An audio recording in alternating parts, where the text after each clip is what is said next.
Здравейте, приятели и съмишленици!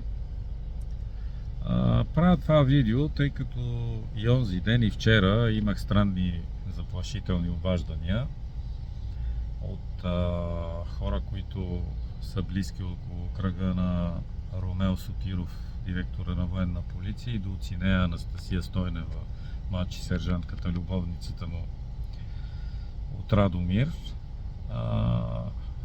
Бяха ми отправени заплахи да оттегла сигналите и жалбите си в Министерство на отбраната, там в инспектората, в военна прокуратура и така нататък, че щял съм да бъда застрелян куршум в главата, в сърцето, да направили на дъщеря ми, на жена ми нещо и така нататък. Даже не искам и да коментирам, че ми е чак отвратително.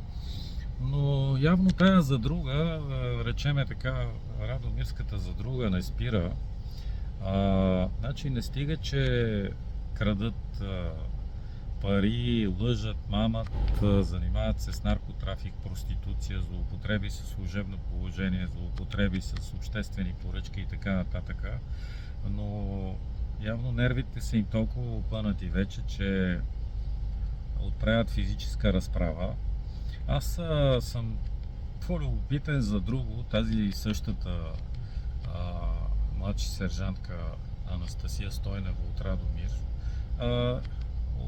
както в кавички съм бил отправил заплахи, пак казвам в кавички, нея пак я охранява полиция. Нещо, което аз искам да задам въпросите. Тия прокурори акъл имат ли и въобще за какво става въпрос? Коя е тази някаква проститутка, която има по сайтовете и която проституира за пари там в района, всички знаят къде и какво прави, да я пазат полицаи денонощно пред тях? И откъде на къде и каква е заплахата? Ако оправданието, както ме викаха да давам обяснения сам аз, то тогава това е жалко, смешно и комично за цялата система на МВР. Нали, аз съм... Окей, те се оправдават, че това е разпореждане на районния прокурор на Радомир. Но ако това така е, няма ли някой, който да му зададе въпроса на какво основание той разпорежда такава охрана? Защото такава охрана се дава на хора наистина застрашени, а не хора, които си измислят заплахи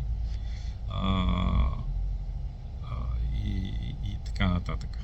Това ми е въпроса и ви уведомявам и вас, нали, да знаете, че вече в България проститутките на държавна работа ги охранява полиция. Това е много интересно. Така че моите момичета да си помислят. Може да им хареса.